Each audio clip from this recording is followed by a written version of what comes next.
s'amuser, piquer et entrer chez les petits chefs.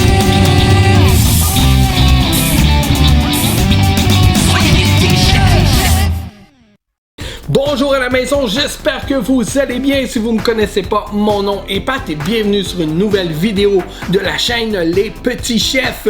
Qu'est-ce qu'on fait ici? Eh bien, on fait tout plein d'affaires. On fait des tests, on fait des déballages, on fait de la bouffe, on va faire des défis, on fait plein de trucs. Alors abonne-toi, n'hésite pas, il y a plus de 400 vidéos sur la chaîne à découvrir si tu viens d'arriver par ici. Ça fait presque 10 ans déjà qu'on a la chaîne Les Petits Chefs. Alors du contenu, il y en a, puis tu vas voir aussi l'évolution de mes kids, parce que depuis qu'ils sont tout petits, que je les invite sur la chaîne avec moi, donc c'est vraiment cool, on les voit grandir, puis moi, on me voit vieillir.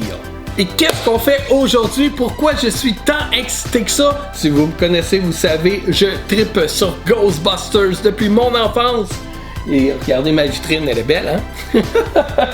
J'ai une vidéo là-dessus où je l'ai restauré, mais aujourd'hui, on va déballer ça ici. Cette beauté, c'est le thrower.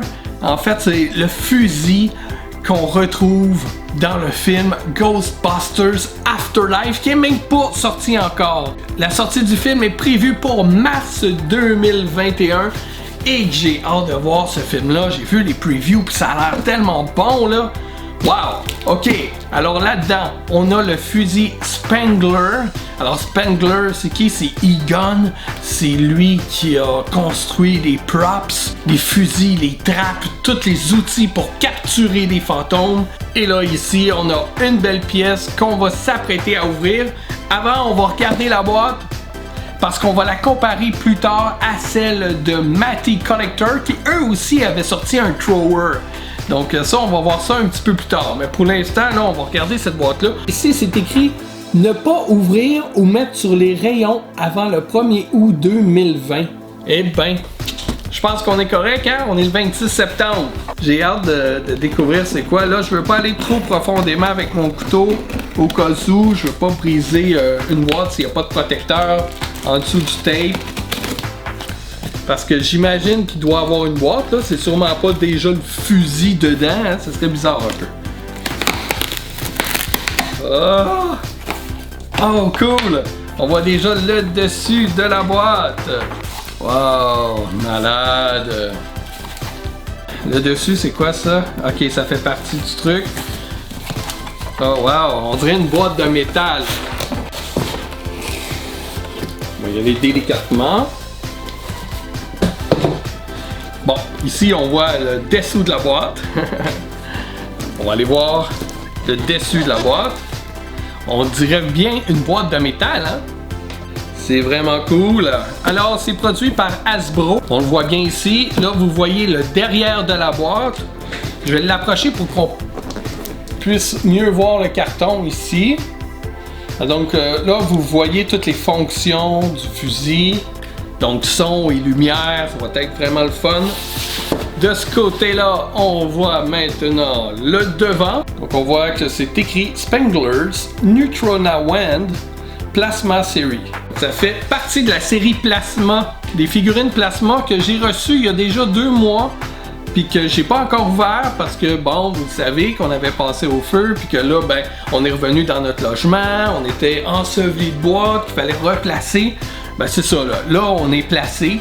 Fait que bientôt, là, je vais vous faire ce déballage-là aussi. Donc, hey, on ouvre ça? Là, moi, j'en peux plus, là. Là, on fait attention parce qu'il y a 2 tapes ici en dessous. Puis il y a des tapes ici aussi. Fait que, est-ce qu'on peut décoller doucement ces tapes-là sans déchirer la boîte? Oui. Ah, c'est bien. C'est bien. Si j'approche là un petit peu la boîte, je sais pas si vous le voyez bien, mais ils ont mis des petits tapes ici justement pour pas que ça arrache la boîte. Donc le tape va se coller sur le tape. Puis comme ça, ça va pas arracher la boîte. C'est parfait. Donc on va retirer ce bout de carton là. Et maintenant, l'heure est venue de découvrir ceci. Et voilà, 2 petites incisions. Ah, il y en a aussi sur le côté là et là. C'est fait. Je suis de plus en plus près d'ouvrir la boîte, mais regardez ça comment c'est beau! C'est malade, on dirait vraiment une vieille caisse métallique rouillée. À l'arrière aussi, on a les pentures de la caisse. On a un logo ici comme si c'était gravé. C'est malade. Avec le caution tape ici. Wow! Wow! C'est vraiment beau. Bon, on ouvre ça. On ouvre ça. On ouvre l'autre partie. Êtes-vous prête? Par la caméra du haut, on voit le thrower à l'intérieur. Maintenant, on va sortir ça.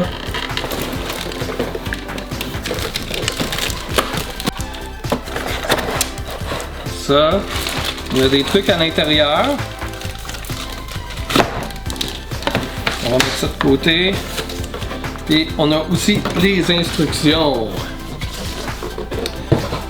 J'aime ça des belles boîtes comme ça parce que ça permet aussi de la garder en collection, tu sais.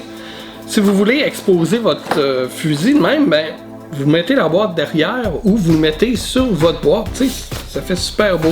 Si vous avez la place, là, bien entendu. On va regarder ici les instructions.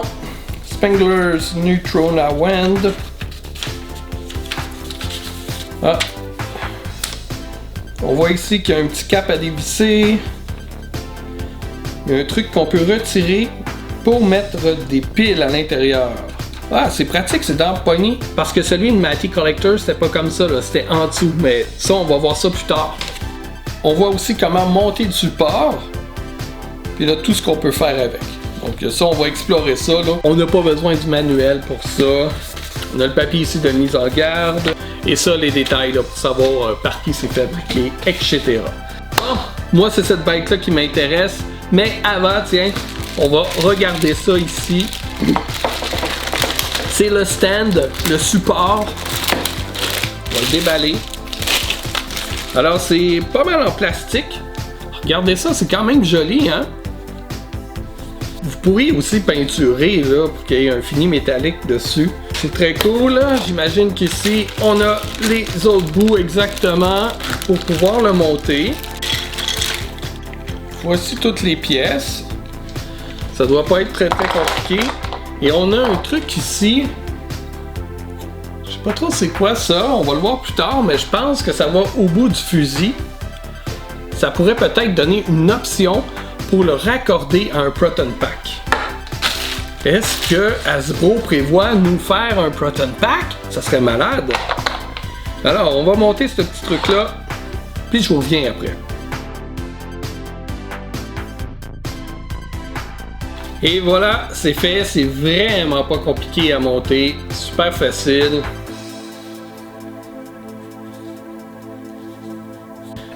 Mettons ça de côté parce que le plus intéressant est ici. Donc, on peut le sortir comme ça. Je peux rien abîmer. Ici, vous aurez un petit tape là, à décoller.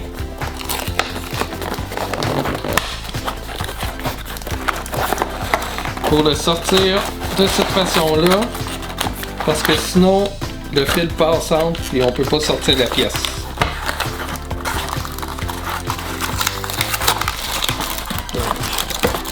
Voilà, et après ça, vous avez juste à la fermer à l'intérieur, si vous n'avez pas envie d'abîmer votre boîte, de couper ici. Et on a une petite corde ici à détacher. On y est presque, Et voilà la bête. Wow! Je suis vraiment surpris de la finition. Il y a vraiment des bouts de métal.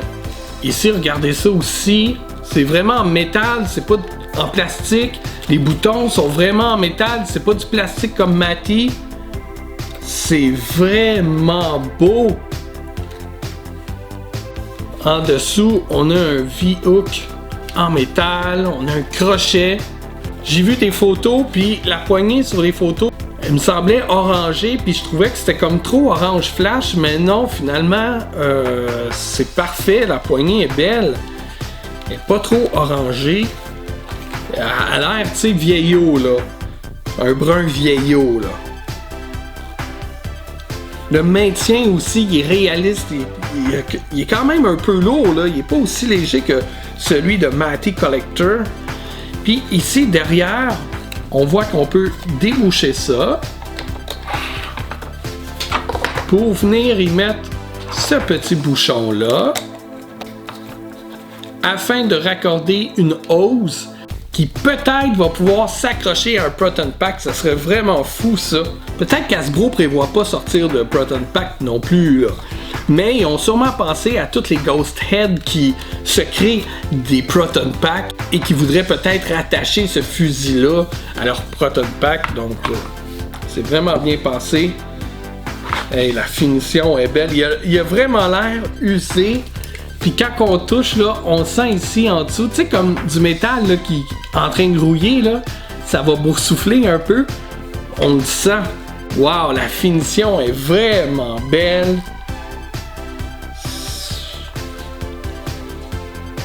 On voit un fil qui passe par ici. C'est vraiment, vraiment cool.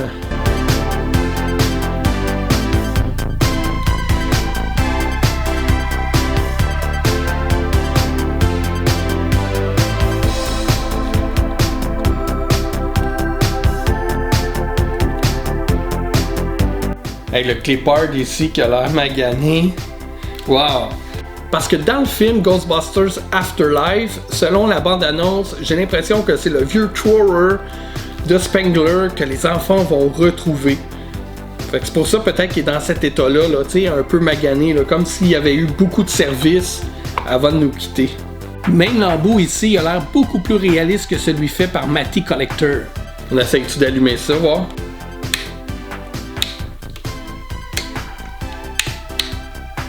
Il n'y a pas de piles! Avant d'y mettre les piles, je vous propose qu'on regarde ensemble la comparaison des deux throwers. Alors, on va commencer avec les boîtes. Donc ici, on a la boîte d'Hasbro. Et ici, on a la boîte de Matty. Donc, déjà là, la boîte de Matty est beaucoup plus grosse. Regardez ça quand même. Et on avait la boîte blanche, le logo comme ça. Puis là, vous allez dire, ouais, mais là, c'est bien plate, une boîte blanche. Attendez une minute. Ça, c'était juste le protecteur, là. On va tasser cette boîte-là. Regardez ça. C'est quand même une belle boîte. Donc ici, on avait un beau crate. Écrit dessus Ghostbusters. Neutrino Wand. Je sais pas d'où vient Neutrino. Me semble que ça a toujours été Neutrona. Mais bon, c'est peut-être juste une erreur qui a mal passé. Et c'était écrit bien sûr Adult Collector. Bien que j'ai déjà laissé mes enfants jouer avec. Donc ici, on ouvrait ça. On avait toutes les indications ici. On ouvrait le truc ici. Là, surprise, il n'y a rien dedans. Ben non, c'est parce qu'il est déjà sorti, je le laisse exposer dans ma vitrine habituellement, mais bon, vous voyez à quoi ça ressemblait la boîte. C'est cool, hein, je la trouvais très belle, tu sais, avec les stickers warning, puis quand vous lisez c'est quoi qui est écrit dessus, c'est drôle, mais ça, je vais vous laisser le découvrir de par vous-même. Et maintenant, le thrower de Matty, regardez ça, comment qu'elle a l'air beaucoup plus cheap, en plastique, aucune finition, tu sais, comme s'il était magané, là, ou métallique, il n'y a rien, c'est très plastique noir. On a un V-hook en métal au moins en dessous, une chance. Mais pour le reste, c'est très plastique. Même le bout ici fait très plastique comparé à l'autre qui a l'air plus vrai. Bon, ça c'est des boutons, c'est de la peinture. Les boutons ici, c'est tout en plastique. Toutes les vis qu'on voit ici, c'est tout du plastique. C'est vraiment pas la même finition que celui de Hasbro, qui est vraiment merveilleux, je trouve. Par contre, on a le clip art qui est en parfaite condition ici. C'est comme si on avait un brand new, là, tu sais, un tout nouveau, là. C'est vraiment différent, hein? Ça a l'air vraiment plus cheap. Ici, on a un peu de peinture métallique, mais à peine. Le bouton ici qui fait très plastique. Mais quand même, tu sais, c'était quand même une belle pièce. Là, j'ai envie qu'on compare ensemble les deux, puis juste comme ça, c'est fou, là. Vous voyez la différence? C'est beaucoup plus mince. Regardez ici, tu sais, ça a l'air des embouts vraiment plus métalliques, c'est plus réaliste qu'ici, tout en plastique seulement. Le crochet, ici, vous allez dire, ouais, au moins le crochet au bout, il est droit. Ici, il est croche. Mais c'est voulu qu'il soit croche, parce que si vous regardez dans Ghostbusters 2, dans la salle de cours, vous allez voir un gros plan de Spengler. Vous allez pouvoir remarquer qu'ici, c'est vraiment croche, il y a vraiment un angle. Donc, ils ont fait attention à ce détail-là, c'est vraiment nice. Ici, on peut voir qu'ils ont au moins mis une lumière orange. Les soudures ont l'air beaucoup plus réalistes aussi. Ici, on a le sticker Slow Blow, qu'on n'a pas ici. Aussi, là, la partie Intensify puis Activate, où ce que les deux boutons à gauche. Celui de Spengler, ici, il a l'air vraiment plus réaliste, là, la grandeur. Il me semble que c'est plus cette largeur-là que ça doit avoir que celle-ci qui me semble comme vraiment trop épaisse. Cette vis-là, par contre, on dirait que je la trouve plus belle que celle-ci. Je trouve qu'elle a l'air mieux définie. Mais c'est pas le même type de vis, on dirait. Là. Même le clipart, il me semble que celui-ci a l'air plus réaliste que celui-ci qui a comme un gros bouchon. Il me semble que visuellement, celui-là a l'air plus vrai. Ça prend bien des points positifs à Matty Collector quand même. Là, j'ai le goût qu'on les essaye un après l'autre pour qu'on voit si les fonctions sont les mêmes. Mais avant, on doit mettre des piles. Alors, celui-là, je vous l'ai expliqué tantôt comment ça fonctionnait, mais lui ici, je vais faire mon Spengler, je vais vous dévisser ça. Donc voilà le compartiment à piles. Puis on voit même le speaker ici. Donc c'est quand même bien fait. C'est quand même accessible. Sauf que ça te prend un tournevis à portée de la main. Donc dans une convention ou dans un party d'Halloween, admettons, t'as plus de batterie, c'est pas pratique, là. Ça te prend ton tournevis. Tandis qu'ici, on a qu'à dévisser ça comme ça. On a le truc ici avec les piles. Tout simplement. C'est merveilleux. On va venir y mettre les piles. On s'assure que l'embout ici entre comme ça. On vient fermer notre bouchon. On est ready to go. Ok, on y va avec le premier bouton. Ouh, le son est bon. Le son beaucoup plus clair, beaucoup moins fort. Hein? Il y a moins de bass dedans, là. On y va avec le deuxième bouton. Ça me rend tellement excité, là. Oh, nice. Oh, nice. Le graphic bar, je le trouve beau ici. On a la lumière blanche qui est allumée. On y va avec celui-là. Ah, elle aussi, elle a allumé en scintillant. On a le graphic bar ici aussi. Tiens, je vous l'approche pour que vous puissiez comparer les deux graphic bars. Donc voilà, comme ça. Quand il est allumé pendant un temps, il se referme tout seul. Fait que c'est parfait pour sauver les batteries. On a la lumière orange aussi qui s'allume. Donc ça, à date, c'est pas mal semblable. On va y aller avec le bouton Activate. Et c'est là que ça devient excitant. Oh! Mais non! Il vibre! L'entendez-vous sur la table? Puis ce son... Wow! Malade! Il est bien hot! Ok, je la ferme. Ah, là, il arrête de vibrer. Oh, ok. On va allumer celui-là maintenant. Le son est cool, mais on n'a plus le hum, là. On l'entend plus, puis ça vibre pas, là, tu sais. Mais on a cette lumière-là qui flash. J'ai pas remarqué si elle flashait tantôt. On va la rallumer. Oui. On a la lumière qui flash aussi. Wow, il est malade. OK.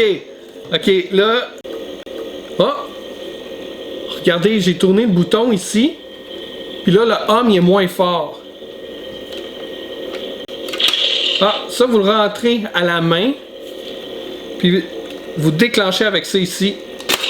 Regardez ça comment il sort rapidement. Puis il y a des sons en plus. Vous avez vu ici le bouton vert. Je tire dessus. J'aime vraiment mieux ce système-là. Si je tire ici, il va pas rentrer de par lui-même. On va le fermer.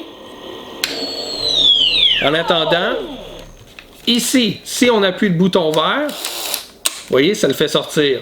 Mais on entend hein, le son du mécanisme. Si on repèse dessus, il rentre. Ça, c'est cool par contre.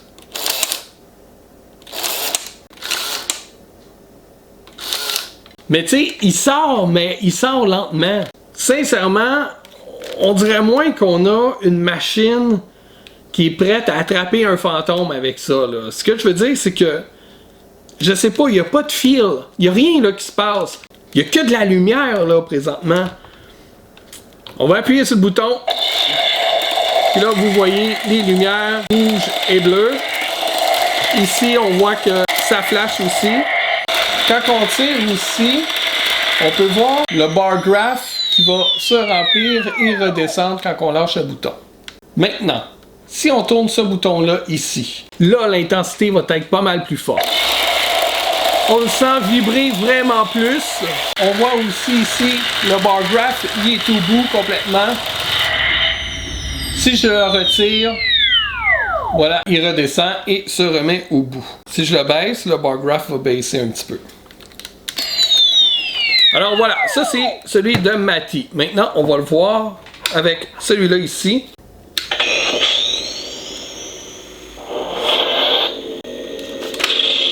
Vous voyez le son, c'est cool quand on le referme. On le fait sortir et je vais appuyer. Vous voyez ça, je veux dire, là, il shake là. J'ai l'impression d'avoir quelque chose de dangereux dans mes mains qui peut faire mal à un fantôme là. On y va. Oh oui, j'aime beaucoup plus ce rayon là. Regardez ça comment c'est cool. Puis là, ça shake là dans nos mains. Oh, qu'est-ce qui se passe là? Qu'est-ce qu'il y a? Je l'ai fait sauter. Je crois que j'ai tiré trop longtemps avec. Et là, qu'est-ce que je peux faire? Il est mort! Ça marche plus! Faut tout le refermer. Et tout rouvrir nos switches pour le réactiver. C'est malade! Non, mais c'est trop malade! Remarquez, je sais pas si vous avez remarqué, mais il y a ça ici qui augmente quand on tire. Puis quand ça arrive au bout, ben là, ça lâche.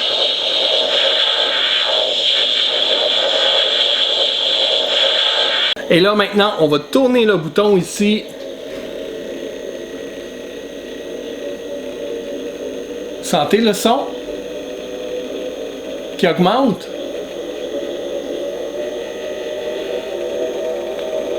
On a les lumières ici aussi qui ont augmenté. Regardez, je le descends.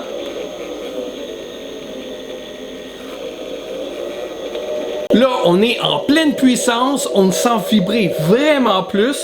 Je voudrais pas être un fantôme, là, parce que ça va faire mal.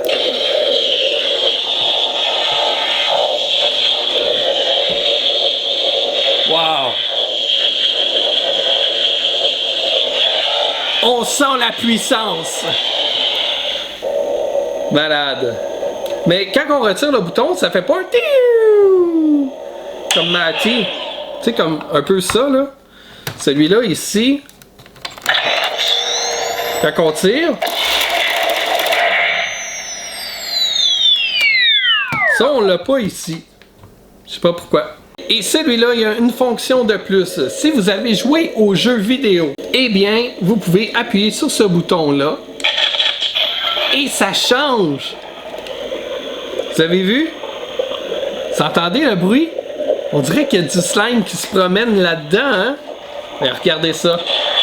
Là, c'est comme si je shooterais du slime. Je sais pas s'il va faire comme tantôt, si je le tiens longtemps. Oui. Là, on vient de shooter du slime. Là, on est en mode slime. Ça, c'est en mode, je pense que c'était comme de la glace, là, des éclairs de glace. Des jets de glace qu'on pouvait lancer, il me semble. Si je me rappelle bien du jeu vidéo. Fait que là, j'ai un autre sorte de stream. Check ça, les affaires bleues qui sortent du pack. Puis le Shock Blast, ça fait ça. Ok, c'est les refroidis. Ouais. Et là, c'est bleu.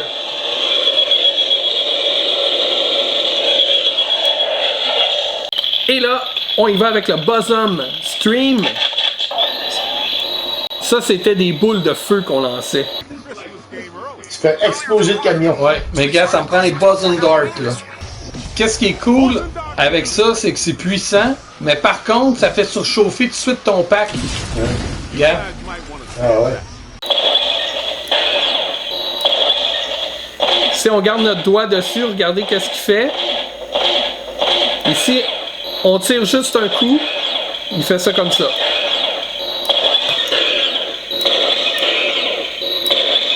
Puis on peut revenir à notre mode, juste en appuyant sur le bouton ici. Ah, il est malade! Et on ferme le tout en refermant toutes les switches. Sérieusement, beaucoup meilleur que celui de Matty Collector. On a vraiment plus de feeling quand on le tient en main, il est plus lourd. Puis il y a le fait aussi qu'il va vibrer, qu'on entend le son. Wow, il est malade! Ouais, vraiment, je suis satisfait. Tu sais, je me disais, c'est 100$ US plus le shipping. Est-ce que ça vaut la peine d'en acheter un quand j'en ai un autre? Tu sais, il va être quasiment pareil. Mais il est vraiment pas pareil, là. Il est comme le film Afterlife. Vous avez vu ici, il y a le tape, il y a la poignée brune. Il a l'air plus magané. Mais le fini, il est tellement, mais tellement plus beau. En plus, qui venait avec le stand, mais les fonctionnalités dessus aussi qui sont différentes. Alors oui, pour 100$, ça valait la peine. Maintenant, il faut que vous sachiez que celui de Matty vaut quand même très cher parce que c'est un modèle qui est sorti il y a plusieurs années et qui est complètement discontinué. Alors vous pouvez payer plusieurs centaines de dollars si vous ne l'aviez pas acheté dans les débuts comme moi quand je l'ai fait. Je me rappelle plus combien il coûtait. Je pense que lui coûtait 125$ si je me souviens bien. Je l'avais acheté directement sur le site de Matty Collector. Est-ce qu'il fit là-dessus? Ça doit. Ouais, ça fit bien. Mais c'est sûr que celui que je veux exposer, c'est celui-là. Je sais pas quel côté, je devrais le mettre. Celui-là? Ou celui-là? Dites-moi ça dans les commentaires. En tout cas, j'espère que vous avez aimé la vidéo. Moi, je trippe vraiment sur ce modèle-là. Je le trouve vraiment beau. En plus, avec son stand d'exposition, c'est parfait. Je suis vraiment content de mon achat. Je vous le recommande. C'est par contre sold out presque partout. Il y a le site gbfans.com peut-être qui en ont encore. Je sais pas s'ils vont faire un restock peut-être quand le film va sortir. Mais s'ils le font, puis que vous êtes le moindrement fan de Ghostbusters, go, allez-y. Ça vaut la peine. C'est une super belle pièce. Alors voilà, j'espère que vous avez aimé la vidéo. Et si c'est le cas, ben comme d'habitude, n'hésitez pas là. Encouragez-moi avec des pouces satisfaits, commentez sur Facebook ou sur notre site web parce que malheureusement les commentaires sont supprimés par YouTube sur notre chaîne YouTube parce qu'on a l'occasion des mineurs dans nos vidéos. N'hésitez pas non plus à partager la vidéo. Merci beaucoup d'avoir été là. J'espère que vous avez aimé la présentation et la comparaison avec celui de Matty Collector. Et là-dessus, on se dit à bientôt pour une prochaine vidéo. Bye!